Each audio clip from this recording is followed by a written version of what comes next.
خبرهای اقتصادی امروز 3 فوریه در پیام تیوی.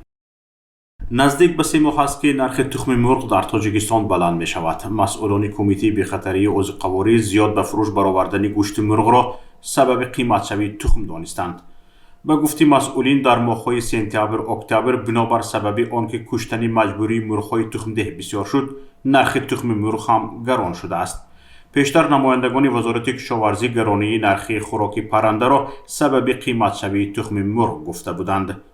در حال حاضر یک دانه تخم مرغ در بازار دکان‌های تاجیکستان تا 1 سومانی و 70 درم است. قبلا یک دانه آن از 80 درم تا 1 سومانی و 10 درم بود. بالاروی نرخ تخم مرغ در حالی است که طبق اطلاع رسمی سال گذشته در تاجیکستان زیاده از 1 میلیارد دانه تخم استحصال شده است.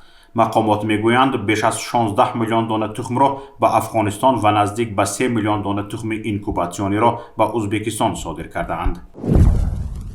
در سال 2022 از شهر و نواحی ولایت ختلان 23800 تن محصولات کشاورزی، 20000 تن آن توسط نقلیات و هوایی و 3819 تن باقی مانده توسط راه آهن صادر کرده شده است. رهبریت ولایت ختلان خبر دادند که محصولات کشاورزی ولایت به روسیه، افغانستان، ازبکستان، ترکیه، قزاقستان، پاکستان و بلاروس صادر می شود. همچنین ذکر می گردد که حجم عمومی محصولات صادراتی 6044 تن سبزیجات از جمله 4157 تن پیاز، 330 تن زراعت‌های پالیزی، 5038 تن میوه و لیمو، 10863 تن انگور و 1528 تن دیگر محصولات را تشکیل می دهد.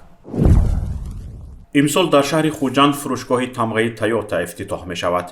با گفته کاتب مطبوعاتی رئیس شهر خوجند مأمور یوسف زاد، در حال پس از افتتاح فروش ماشین های دیلری آغاز می شود.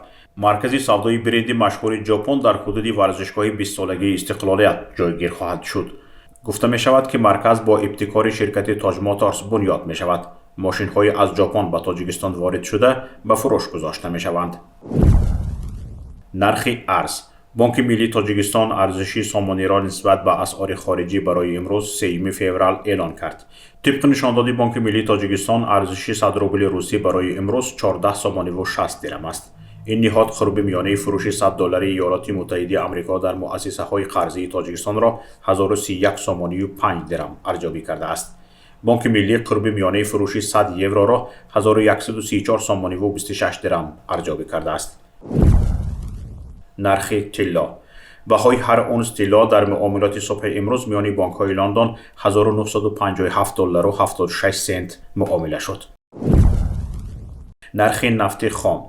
نرخ میانه فروش هر بشکه نفت خام تحویل ماه آینده در بیرژه‌های لندن 82 دلار و 3 سنت معامله شد. نرخ میانه هر بشکه نفت خام تحویل ماه آینده در بیرژه‌های نیویورک 75 دلار و 75 سنت معامله شد.